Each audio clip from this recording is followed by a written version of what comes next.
Universal. Cordiales saludos, amigos oyentes de Radio Pichincha Universal. Una vez que hemos superado un inconveniente respecto al audio, estamos ya con la señal y damos inicio inmediato a su programa Los Periodistas.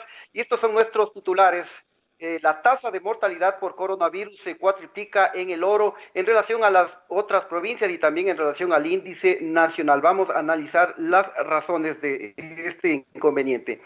Las investigaciones sobre la fallida compra de mascarillas en el IES no tienen responsables. La Fiscalía dejó en stand-by este caso.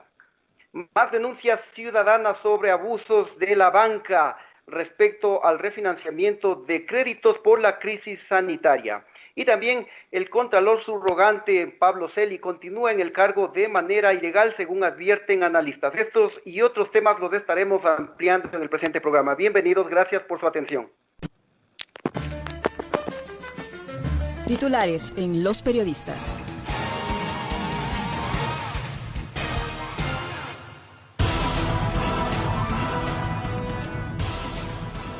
Pichincha Universal. Bien, bueno, tuvimos un inconveniente en cuanto a la presentación, ya dimos a conocer los titulares. Bueno, brevemente vamos a hacer un recorrido respecto a las noticias falsas de esta semana. Les contamos que en los últimos días ha circulado en redes sociales un audio en el que se alertaba sobre un supuesto feriado bancario. Esto es algo realmente muy delicado y en ese sentido las autoridades han desmentido esta noticia falsa.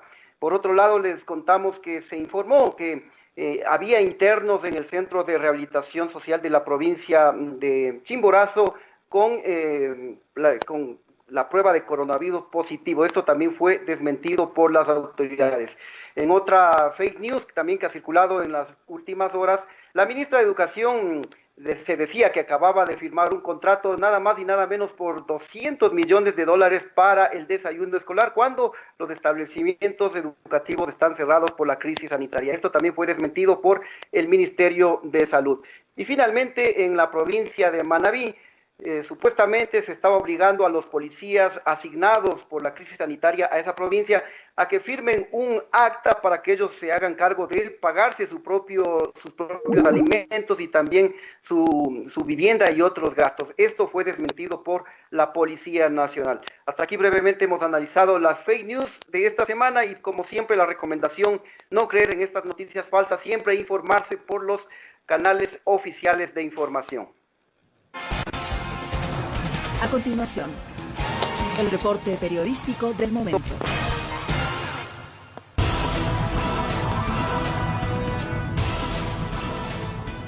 Pichincha Universal. Bien, empezamos con nuestro primer reportaje de hoy. Les contamos que en la provincia del Oro se cuatriplica la tasa de mortalidad de los pacientes con COVID-19 en relación a otras provincias. Escuchen, médicos de esas provincias denuncian que no se hacen las pruebas necesarias y además que se estaría recetando inadecuadamente cloriquina y acitromicina a pacientes que permanecen en sus domicilios. A continuación, el reportaje. El Oro registra las cifras más alarmantes de mortalidad por coronavirus frente a las demás provincias y al promedio nacional.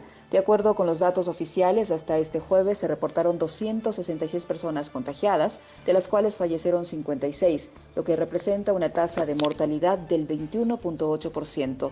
La cifra se cuatriplica en relación al promedio nacional, que es del 5%. Provincias como Guayas y Pichincha registran tasas del 3.3 y 5.2% respectivamente. Según el registro civil, en la provincia de El Oro se registraron 200 fallecimientos por diversas causas y en los primeros 15 días de abril fueron 157. ¿A qué se debe la alta mortalidad? El presidente del Colegio de Médicos de El Oro, Osvaldo Veintimilla, denuncia que en la provincia no se hacen las suficientes pruebas pese a los ofrecimientos del Ministerio de Salud. Explica que se realizan 100 pruebas semanales, las que son enviadas al Instituto Nacional de Salud Pública e Investigación de Cuenca, entidad que emite los resultados entre 6 y 10 días. Veintimilla calcula que de realizarse las pruebas necesarias, el número de contagiados se multiplicará por 10 y los casos confirmados superarían los 3.000. En una reciente visita realizada por el ministro de Salud, Juan Carlos Ceballos, a la provincia del Oro, Veintimilla aprovechó para solicitar que se incremente el número de pruebas. Pero como no se hace pruebas, porque nosotros lo mandamos a Quito a hacer pruebas o a Cuenca a hacer pruebas, demoran de 6 a 10 días para regresar el resultado. Entonces, y apenas se hacen unas 100 pruebas a la semana, si es que se avanzan a hacer. Entonces, por eso es que la cantidad de muertos proporcionalmente en relación a la cantidad de infectados es muy alta, ¿verdad? Pero si nosotros hiciésemos pruebas a todos los pacientes que tenemos contaminados, a toda una población un poco más abierta de aquellos que están en sus domicilios enfermos, de aquellos que se sospecha coronavirus, se le da tratamiento sin hacer pruebas, entonces obviamente esto va a subir mucho la cantidad de contagiados comprobados. Eduardo Soto, médico de Machala, tiene otra versión. Denuncia una presunta prescripción inadecuada de cloroquina y acitromicina a los pacientes que no son hospitalizados. Su hermano de 64 años, quien presentaba síntomas de COVID-19, falleció por un paro respiratorio después de que los médicos del Hospital Teófilo Dávila decidieron no hospitalizarlo por considerar que presentaba pulmonía leve sin factores de riesgo. Le enviaron a su domicilio y le recetaron ambos medicamentos, los cuales, según Soto, pueden producir efectos negativos como el daño al músculo cardíaco y la disminución de las pulsaciones. Para su prescripción, previamente se debe realizar al paciente un electrocardiograma y una vigilancia de las enzimas cardíacas, lo que no se estaría cumpliendo. Denuncia que los profesionales de los hospitales públicos son obligados y amenazados para que informen que todo está bien, cuando la realidad es otra. Que nada, los que pertenecen a las instituciones del Ministerio de Salud Pública los tienen como que no pueden, como que tienen que decir que todo está bien, así más o menos, y no es así, no todo está bien. Entonces, mi desesperación es que yo digo cuántos, porque hemos visto muchas muertes súbitas reportadas, inclusive por el periodismo local, muertes súbitas, pero ya está, y el gobierno lo maneja como que fuera COVID, pero yo creo que están dando indiscriminadamente cloroquina en vez de plaquenil, y no han hecho nada ni van a hacer nada por importar plaquenil. Ya Guayaquil ya importó por medio de la Junta Cívica que formó, porque definitivamente el Ministerio de Salud Pública marcha, como que dice, muy no a la par de la realidad de cada sector, ¿no? Santiago Carrasco, vicepresidente de la Federación Médica Ecuatoriana, señala que otro aspecto que afecta a los hospitales del Oro es la falta de preparación de los directivos. Solicitó al ministro de Salud cambiar a sus directores e intervenir en los centros hospitalarios similar a lo realizado en otras ciudades, como el Hospital Eugenio Espejo de Quito. Que las mismas personas que han estado durante todo este tiempo se dan las vueltas, van de gerentes de zona, van de coordinadores de la zona, van gerentes de hospitales, van directores de hospitales, y así se van dando la vuelta y no hay ningún tipo de cambio ahora importante como para que se pueda afrontar. Por ignorancia, no conocen los temas. ¿Y qué estamos haciendo entonces pidiéndole al ministro que por favor intervenga, como hemos intervenido, por ejemplo, el Hospital Bacotis, como hemos intervenido en Esmeraldas para la reapertura del Delfina Torres, y entonces estamos haciendo todo ese tipo de cosas. Pero ese es el problema. No hay gente preparada, con conocimiento, con expertise, que conozcan estos temas, y por eso el Oro está en esa situación que está. Se pidió una versión al Ministerio de Salud sobre el alto porcentaje de mortalidad por COVID-19 en la provincia del Oro, pero no hubo respuesta. Con una población de 600.000 habitantes, el Oro cuenta con 2 unidades hospitalarias para atender pacientes con coronavirus: el Hospital Teófilo Dávila del Ministerio de Salud y el Hospital del Instituto Ecuatoriano de Seguridad Social.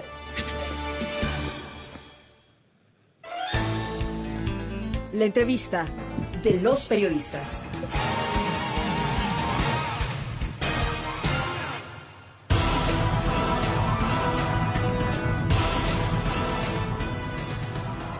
Pichincha Universal.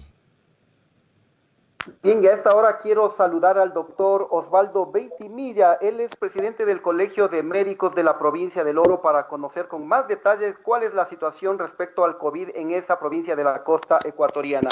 Bueno, doctor, gracias por acompañarnos. Bienvenido. Muchas gracias por la invitación. Estamos a la orden para cualquier inquietud. Sí, doctor. Bueno, voy a empezar con las cifras actuales del día de hoy proporcionadas por las autoridades. De acuerdo a las cifras que se dio a conocer en el informe diario, en el Oro existen 300 casos de coronavirus, de los cuales han fallecido 59.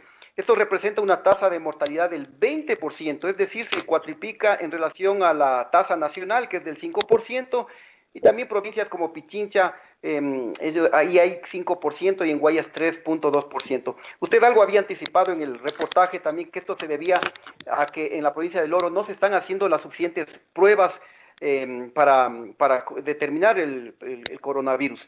Detállenos un poco más de este tema, cuál es la cantidad de pruebas que se requiere y por qué no se está haciendo. Bueno, efectivamente, parecería que es una cantidad muy alta porcentualmente en relación a contagiados y fallecidos.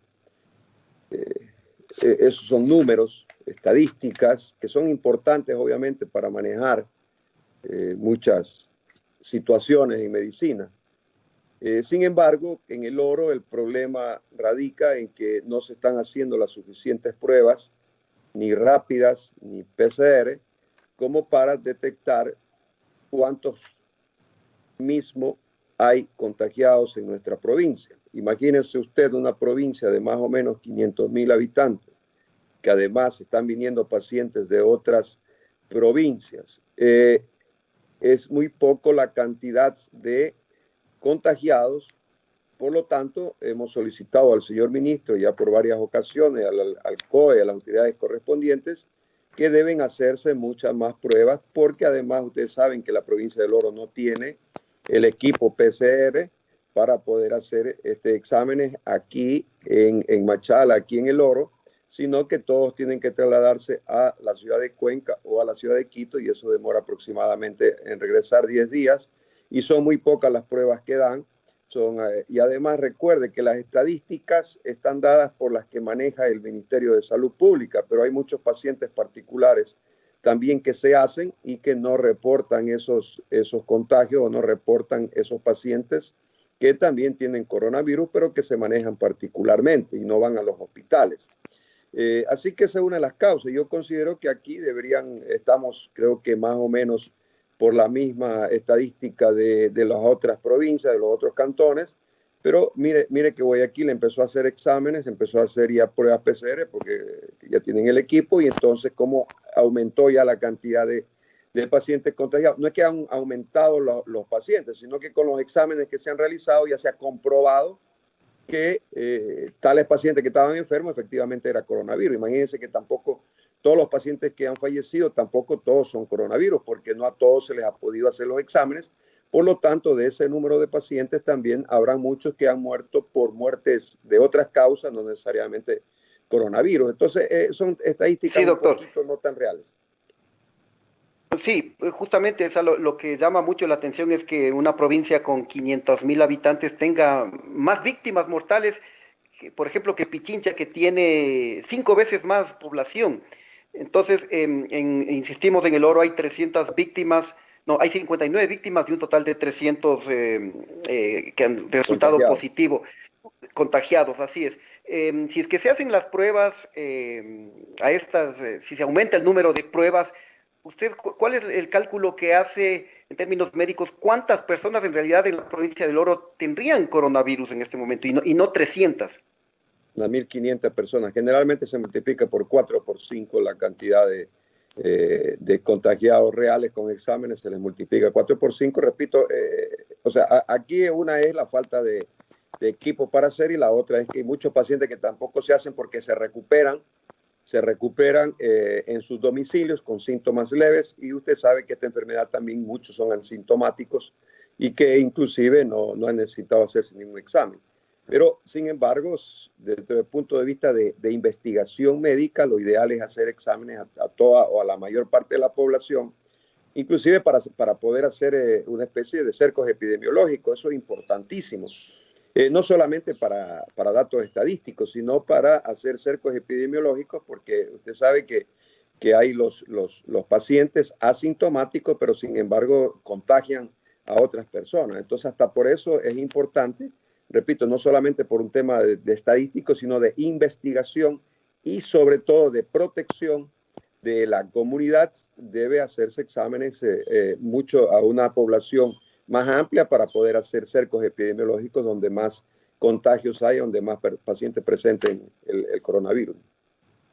Sí, hace pocos días visitó la provincia del Oro justamente el ministro de Salud, Juan Carlos Ceballos, y también el vicepresidente de la República, pero ellos sostienen que se está dando el equipamiento adecuado tanto a las unidades hospitalarias como al personal médico, pero ahora vemos que no es así. Usted menciona que ni siquiera hay laboratorios, no se hacen las pruebas ahí en Machala, siendo una ciudad grande, se tiene que mandar a Cuenca, a Quito, y eso demora hasta 10 días. ¿Cuál es la situación real de los hospitales? ¿Están o no están preparados? A ver, en primer lugar, el señor ministro no ha venido acá a la provincia de Oro, vino el vicepresidente y vino el ministro de Obras Públicas, que es el representante del gobierno hacia la provincia del Oro de parte del COE Nacional. La situación real es que estos hospitales no estuvieron preparados. Desgraciadamente, yo ratifico las palabras del colega, el doctor Santiago Carrasco, presidente de la Federación Médica Ecuatoriana, a cual me pertenezco también, en ratificarme en que los hospitales no estuvieron preparados. Desgraciadamente, esto es lo que heredamos. Heredamos esas administraciones donde los médicos no tenían injerencia en la administración de los hospitales, con el respeto a los colegas de otras profesiones, pero los hospitales los administraban economistas, ingenieros en administración de empresas, etcétera, pero no lo administraban los hospitales, los médicos, y eso hizo que hoy, digámoslo así, que se vea y se desnude la realidad de lo que estaba pasando. Entonces, ellos ¿qué saben de planes de contingencia? ¿Qué saben de protocolos médicos? Y quizá eso fue uno de los grandes problemas que ha habido en el país en muchos hospitales, y aquí tuvo que sobre la marcha, es decir, recién hace un mes, poner médico que gerencie el hospital, poner verdaderos especialistas para que se encarguen de la dirección de los hospitales como directores médicos, subdirectores médicos, y ahí se hicieron todos los protocolos y sobre la marcha tuvimos que arrancar. Digo, porque también hemos apoyado y porque soy médico y todos los médicos nos estamos dando la mano y arrimando el hombro para apoyar a los que están en primera fila, pero creo que aquí se desnudó la realidad de la salud en nuestro país en el sentido no solamente de infraestructura, sino en el manejo de los hospitales, cómo se lo manejaba, que se le había quitado la potestad a los médicos para hacer eso. Acuérdese usted que hubo un sinnúmero, millares, centenares de médicos que fueron sacados de los hospitales de una manera grosera, con una falta de respeto a médicos que tienen una trayectoria de investigación, médicos científicos, y fueron botados de todos los hospitales del país a la fuerza, con la policía, con los militares, y todos esos médicos en este momento serían importantísimos para esta pandemia, que claro, más que todo por la experiencia. La medicina es de experiencia, la medicina es de los años que uno va aprendiendo, va teniendo más conocimientos en la práctica, y sin embargo sacaron a todos ellos, y hoy se vio estas falencias, sin decir que los médicos que están no estén capacitados, pero son con más juventud, y quizá, repito nuevamente, los con más experiencia son aquellos que aportan, y se hace un equipo de trabajo entre los médicos con experiencia, los jóvenes, y esa es la forma de hacer salud, entre juventud y experiencia. Y aquí se desnudó al igual que en todo. Sí, tenemos un pequeño inconveniente. Sí, ya estamos nuevamente en contacto, doctor. Recuerdo lo que usted señala, hace más de un año se despidió a cientos de médicos a nivel nacional, fueron 3.000 médicos los que se despidieron, y obviamente con un doble discurso. Ahora el propio gobierno les califica como héroes a los médicos, cuando el propio gobierno despidió a más de 3.000 profesionales de la salud el año pasado, y ahora las consecuencias son esas las que las estamos viviendo. Quiero pasar a otro tema brevemente, doctor. En el reportaje, no sé si usted avanzó a escuchar, hay la denuncia de un médico de la provincia del Oro, concretamente en la ciudad de Machala.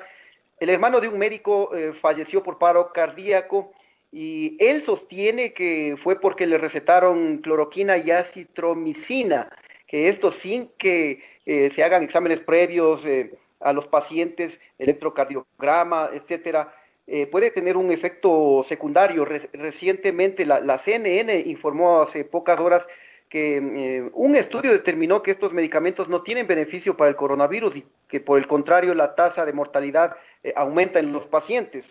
La pregunta concreta es, ¿cuál es la situación en la provincia del Oro respecto al suministro de este medicamento en los hospitales públicos? A ver, yo, mi cariño y mi respeto y mi condolencia al colega, ginecólogo, respetado ginecólogo de la provincia del Oro y del país, el doctor Soto. Efectivamente falleció su hermano, él atribuye y hay que respetar porque es un hombre con conocimiento, que es a la administración de la cloroquina.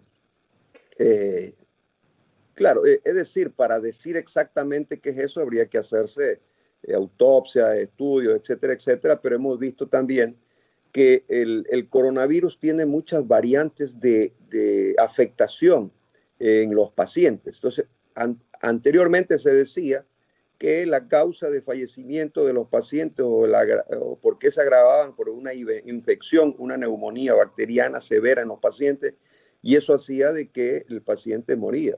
Hoy en día, ya hace una semana creo aproximadamente, se dice que el virus lo que ocasiona son alteraciones de la coagulación, que lo que provoca son tromboembolismos pulmonares y desencadena o desemboca en una coagulopatía vascular diseminada.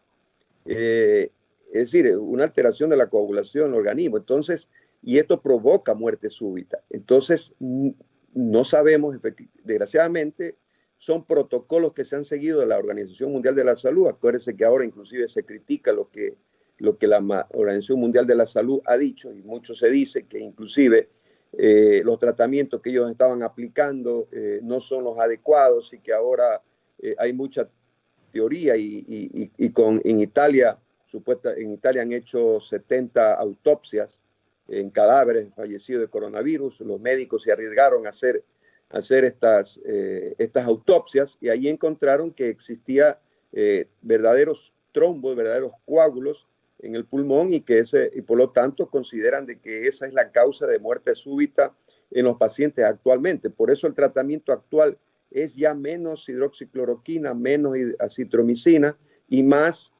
anticoagulantes y más antivirales. Eso es más el apoyo actualmente. Entonces se utilizan anticoagulantes, heparina de bajo peso molecular se llama. Inclusive se hablaba de la aspirina, entonces ahora dicen que la aspirina tampoco es buena, eso más bien hace daño. Es decir, cuando tenemos una enfermedad nueva, un virus nuevo, que está en proceso todavía de estudios, con autopsias o con resultados que pueden dar la medicina, uno va viendo realmente direccionando los protocolos de tratamiento y es muy difícil decir. El doctor Soto efectivamente lo dijo así. Se han dicho mucho de que es la cloroquina la causante de las muertes súbitas, pero hoy se está diciendo de que la causa de la muerte súbita son el tromboembolismo pulmonar que ocasiona el virus en los pacientes, ¿no? Muy bien, doctor. Y también su colega, el doctor Soto, aseguraba que hay amenazas en los hospitales públicos allá en su provincia, que les obligan a decir que todo está bien. ¿Qué tan cierto es esto, doctor?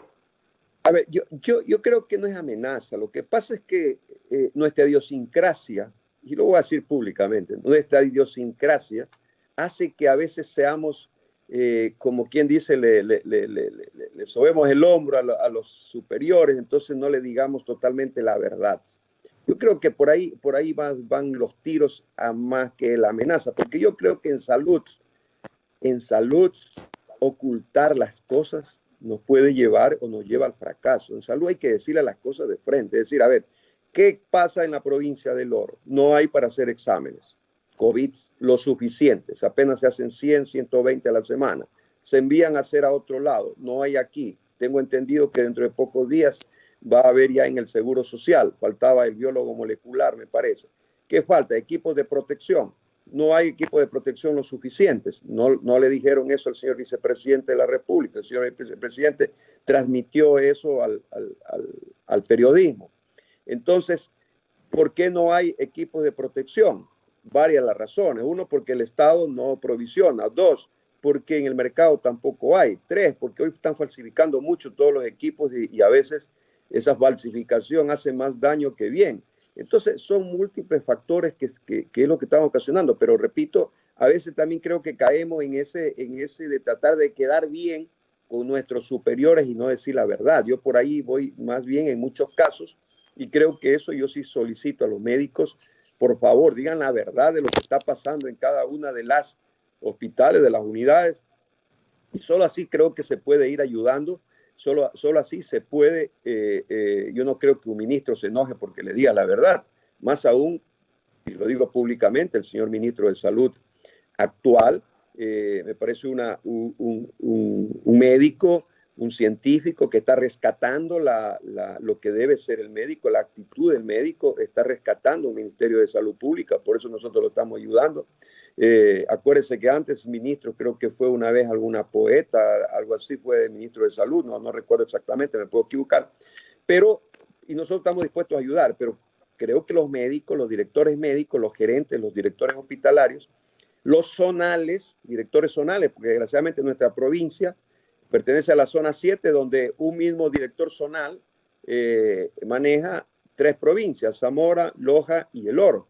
Y desgraciadamente, si este director zonal no funciona, que es lo que está pasando en nuestra provincia, como lo decía Santiago Carrasco, están perennizados en los puestos, vienen ya desde la época de la década pasada, y hay gente que tiene 6, 7 años, me dicen, por ejemplo, que el director de salud en Loja tiene 10 años, entonces ya están perennizados en los puestos. O sea, si los resultados fueran buenos, qué bien, pero desgraciadamente los resultados no son buenos como para decir que deben mantenerse en el puesto. Por lo tanto, hay que hacer cambios ya. Correcto. Para poder mejorar la situación de salud en el país. Correcto, muchas gracias por su tiempo, doctor. Ha sido el presidente del Colegio Médico de la provincia del Oro. Gracias, doctor. Hasta pronto. Muy amable, a la orden, un gusto de verte. Saludos. Gracias. Y bien, a propósito de lo que hablábamos sobre la situación en esta provincia, quiero presentarles a continuación el ministro de Salud, Juan Carlos Ceballos, estuvo recientemente en la provincia de Zamora explicando la situación respecto al COVID. Un periodista encaró a este secretario de Estado y le dijo que las cosas no son como él lo estaba informando, y producto de esto provocó que el comunicador social deje de grabar por parte de la Policía Nacional. Vamos a escuchar el audio de este suceso. He constatado la cantidad de insumos que hay, los trajes, las mascarillas, etcétera, y están Ministro, muy bien el preparados. personal de salud nos dice otra cosa, solo se hace eso cuando ustedes vienen. La realidad es muy distinta. Pero yo le cuento lo que yo acabo de ver. Usted tiene muy pocos casos y los casos son importados, ya la gente va rehabilitándose, han salido de alta hospitalaria, etcétera. Entonces es muy bueno eso. Por lo que no hay cantidad de pruebas, ministro, no sabe, pero se conoce extraoficialmente que hay muchos casos más. Yo las pruebas, no les puedo decir de las pruebas, pero sé que aquellas pruebas están comprobadas. He hablado con el coordinador zonal y me han mostrado gráficos de eso.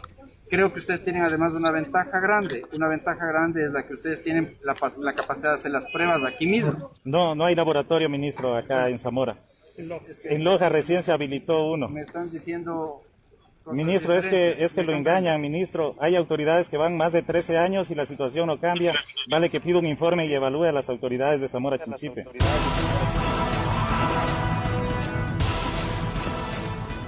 Pichincha Universal. Bien, amigos oyentes, vamos a continuar. Les presentamos la siguiente nota a continuación. Bueno, les contamos que las investigaciones sobre la pretendida adquisición de mascarillas con sobreprecio hasta ahora no dan resultados. Curiosamente, la Fiscalía General del Estado determinó que había indicios de peculado, pero dijo que estas diligencias se van a retomar posteriormente cuando se reinicie la actividad en las diversas unidades judiciales. Sin embargo, en otros casos esto no ha sucedido, no se han suspendido diligencias judiciales y han continuado. Vamos a continuación a escuchar un reportaje al respecto. Sistemáticamente, las autoridades desactivaron el escándalo por la fallida adquisición de mascarillas N95 con sobreprecio para el Instituto Ecuatoriano de Seguridad Social durante la emergencia sanitaria por el COVID-19. Como parte de una estrategia mediática, diversos actores del poder reaccionaron simultáneamente para anunciar sendas investigaciones y así apaciguar los ánimos de una ciudadanía indignada por el mal uso de recursos públicos. El IES pretendió adquirir insumos médicos por más de 10 millones de dólares, entre los que se incluían mascarillas N95 a un precio de $12 cada una, cuando otros proveedores ofertaban el mismo producto en $3.90. Se escogió a la empresa Almantop S.A., dedicada al servicio de bebidas y restaurantes con un capital de $800. La Fiscalía General allanó las instalaciones de esa compañía en Guayaquil y descubrió que era de papel, puesto que en el local funcionaba otra empresa. El pasado 5 de abril, la Fiscalía anunció que ha recabado suficientes elementos para formular cargos por presunto delito de peculado, pero al mismo tiempo informó que la etapa correspondiente se retomará cuando las unidades judiciales reinicien la atención. Contradictoriamente, la Fiscalía llamó a declarar a los dirigentes indígenas Jaime Vargas y Leonidas Issa los próximos 29 y 30 de abril dentro de una investigación previa por terrorismo, por una denuncia del ex vicepresidente Alberto Dajic por el paro de octubre pasado. ¿Por qué no aplazó esta diligencia como lo hizo con el caso de las mascarillas con sobreprecio? Por su parte, la Contraloría emitió un informe con indicios de responsabilidad penal en el que afirmó que estarían vinculados el exdirector general del IES, Miguel Ángel Loja, la exdirectora nacional de Servicios Corporativos, María Cecilia Arteaga, y la exsubdirectora nacional de Contratación Pública, Carolina Cepeda. No obstante, no se ha visto al contralor subrogante Pablo Celi emitir pronunciamientos para exigir que actúen las instancias competentes, como lo ha hecho públicamente en otros casos ante los medios de comunicación. El presidente del Consejo Directivo del IES, Paul Granda, quien este 22 de abril presentó su renuncia irrevocable, solicitó el pasado 30 de marzo la remoción de los funcionarios que participaron en el proceso de contratación. Sin embargo, la subdirectora de Contratación Pública continúa en la institución y solo habría sido reubicada según fuentes internas del Seguro Social. Hasta este 22 de abril no constaba su declaración juramentada patrimonial de fin de gestión en la Contraloría. Granda puso su cargo a disposición del presidente Lenín Moreno el pasado 9 de abril, pero no fue aceptado por el mandatario, quien por el contrario felicitó su gestión frente a la crisis sanitaria. El Defensor del Pueblo, la Comisión Nacional Anticorrupción, el Consejo de Participación Ciudadana y Control Social, asambleístas, las cámaras de la producción y otros sectores también solicitaron la remoción de Granda, pero el presidente había preferido no pronunciarse. El exdirector del IES, Ángel Loja, quien suscribió el contrato para la fallida compra de mascarillas y luego fue removido del cargo, es el brazo derecho de Granda desde hace algunos años. Fue asesor y viceministro de Gestión del Transporte cuando Granda se desempeñó como ministro de Transporte y Obras Públicas entre los años 2017 y 2018. Cuando se desató el escándalo por las mascarillas, el presidente Moreno expresó en su cuenta de Twitter: bien, Paul Granda, por haber detenido la compra fraudulenta en el IES, ahora a sancionar a los culpables. Gracias a quienes hicieron la denuncia, por favor síganos ayudando. Nadie puede sacar provecho de estos momentos difíciles, seremos implacables con la corrupción. Después de casi un mes, no existen responsables, ni mucho menos sanciones. Y lo que es peor, ya nadie habla de las mascarillas.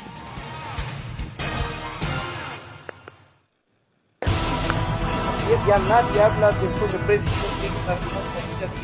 queda en el olvido. Bueno, esperamos que no sea así. Y sobre este tema tenemos la reacción del doctor Napoleón Santamaría, quien ha liderado un frente de seguimiento de las denuncias de corrupción en el Instituto Ecuatoriano de Seguridad Social. Escuchemos.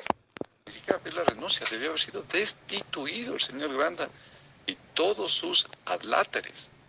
Lamentablemente el desenlace administrativo ha sido que el señor Granda ha presentado su renuncia irrevocable. Esto no nos satisface y criticamos la actuación del presidente Moreno, porque él, como presidente de la República, debió dar un ejemplo, una acción ejemplarizadora en este caso, y sancionar a todos quienes quisieron aprovecharse de la tragedia nacional. Pichincha Universal. Bien, y ahora queremos contarles que pese a la crisis sanitaria existen instituciones públicas que continúan llevando adelante procesos de contratación. Vamos a mencionarles algunos ejemplos. El municipio de Aguarico, provincia de Orellana, subió al portal de compras públicas un proceso para la construcción de 6 canchas con graderíos y cubierta por un valor de $1.089.000. También el municipio de Quindé mantiene abierta la etapa precontractual para la construcción del terminal terrestre por $2.5 millones. Mientras el municipio del Guabo, provincia de El Oro, pretende contratar una fiscalización para la construcción del sistema de agua potable por $299,000. De igual manera, Petroecuador pretende contratar una fiscalización sobre el proceso de modernización de una estación de servicios por $204,000. El tema de fiscalización obviamente está en manos de la Contraloría y yo no veo necesidad de que las entidades contraten fiscalizaciones aparte. Eso demanda grandes cantidades de recursos en tiempos de esta crisis sanitaria. Pichincha Universal. A continuación, el reporte periodístico del momento. Pichincha Universal. Bien, y ahora les contamos que de acuerdo a juristas, el contralor subrogante Pablo Celi continúa en el cargo de manera ilegal. Por eso advierten que habrá demandas nacionales e internacionales por todas las acciones que a su criterio serían nulas. Escuchemos el siguiente reportaje. Después de 2 años y 10 meses de haber cumplido la función de Contralor General subrogante, se reveló que Pablo Celi se autoproclamó en ese cargo de manera ilegal. Celi, quien se desempeñaba como subcontralor, expidió el 21 de junio de 2017 el Acuerdo 020-CG 2017, mediante el cual asumió las funciones de Contralor General subrogante a partir de esa fecha bajo el argumento de que había ausencia definitiva del titular. Sin embargo, el entonces Contralor General Carlos Polit, quien se encontraba en Miami, envió su carta de renuncia a la Asamblea Nacional un día antes, es decir, el 20 de junio. La renuncia de Poli debió ser conocida y aceptada mediante resolución por el Consejo de Participación Ciudadana y Control Social, por ser el órgano nominador de acuerdo al artículo 208 de la Constitución. Pero esto no sucedió. Según los archivos del Consejo de Participación Ciudadana, la Asamblea Nacional tampoco trató la dimisión de Polit por no ser atribución de esa institución, como establece el artículo 120 de la Constitución y el artículo 9, numeral 7, de la Ley Orgánica de la Función Legislativa. José Serrano, expresidente de la Asamblea de ese entonces, confirmó que llegó a sus manos la renuncia de Polit a las 18:30 del 20 de junio y que el documento iba a ser remitido al Consejo de Administración de la Legislatura CAL para su posterior envío al Consejo de Participación Ciudadana. Según el experto en Derecho Gonzalo Silva, la renuncia de Polit no fue conocida ni aceptada por el organismo competente, por lo que Celi arbitrariamente se anticipó en expedir el acuerdo de subrogación. No está posesionado ni puede ejercer legalmente más allá de lo que el señor diga como Contralor General del Estado. Mañana reclamarán en las Cortes Nacionales o Internacionales, porque nada es eterno. El ser humano no es eterno, la función no es eterna, el poder es efímero y la gloria también es efímera. Jorge Acosta, otro experto en derecho, coincide con ese criterio, pero además recuerda que Polit removió a Celi del cargo de subcontralor mediante una acción de personal suscrita antes de viajar a Miami. El 7 de junio Celi se negó a recibir la acción con su destitución y rompió el documento, lo que quedó registrado en videos difundidos por los canales de televisión nacionales. Por esta razón, Acosta señala que la ilegalidad de la función de Celi se originó días antes de la renuncia de Polit. Usurpó funciones. Y en mi criterio sigue desempeñando ilegalmente las funciones de Contralor General. Ahí yo no sé qué va a pasar después. Obviamente mucha gente que ha tenido inclusive indicios de responsabilidad penal va a pedir que se dicten las nulidades, ¿no? Y va a haber una y buena va a haber ahí. A nivel nacional e internacional van a haber consecuencias en el frente interno y en el frente externo. Mediante juicio político, la Asamblea Nacional censuró y destituyó a Polit 12 días después de haber presentado su renuncia el 2 de julio de 2017. El Consejo de Participación Ciudadana y Control Transitorio, que fue presidido por Julio César Trujillo, recién el 8 de mayo de 2019 ratificó la legalidad de Pablo Celi como Contralor subrogante, mediante un mandato sobre la Contraloría General del Estado. El artículo 1 del mencionado mandato señala ratificar que el doctor Pablo Celi de la Torre es el Contralor General subrogante, pues en su caso operó el mecanismo previsto en el artículo 33 de la Ley Orgánica de la Contraloría General del Estado. Para blindar esa decisión, en una disposición transitoria del mismo mandato estableció que las disposiciones legales que se opongan al presente mandato no surtirán efecto legal alguno. ¿Por qué emitió este mandato el Consejo Transitorio? Según Gonzalo Silva, se debió a que los consejeros reconocieron que había un vacío en la función de Celi y por esa razón zanjaron las dudas dándole un viso de legalidad.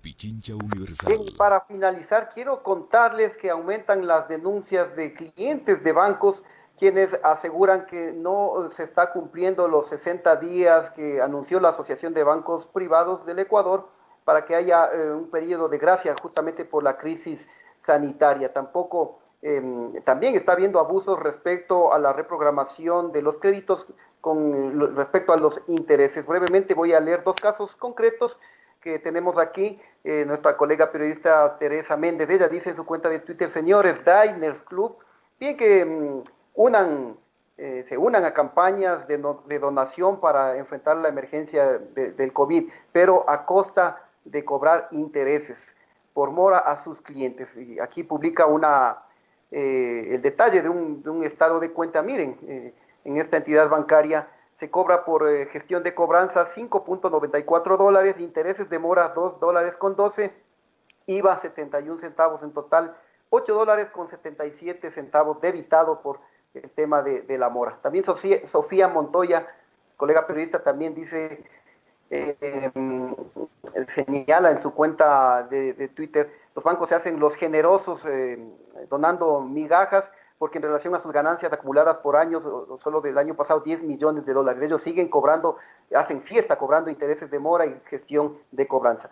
Y este tema yo no lo he visto en los medios de comunicación nacionales informar sobre este tema, ya que obviamente las entidades bancarias tienen acuerdos con los canales de televisión, los grandes medios de comunicación, pero aquí en este medio de comunicación sí informamos sobre ese tema, y cualquier denuncia sobre este y otros temas los estaremos ampliando en nuestros próximos programas. Finalmente, para despedirme, quiero expresar mi solidaridad con todos los profesionales de la comunicación que están siendo despedidos en los últimos días.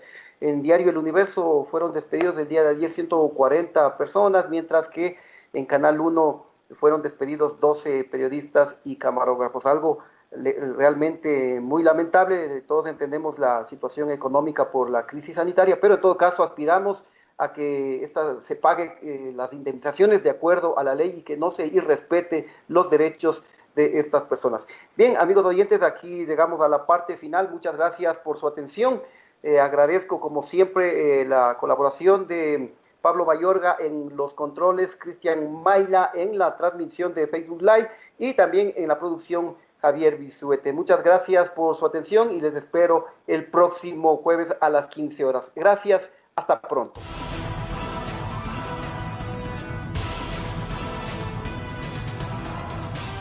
Pichincha Universal.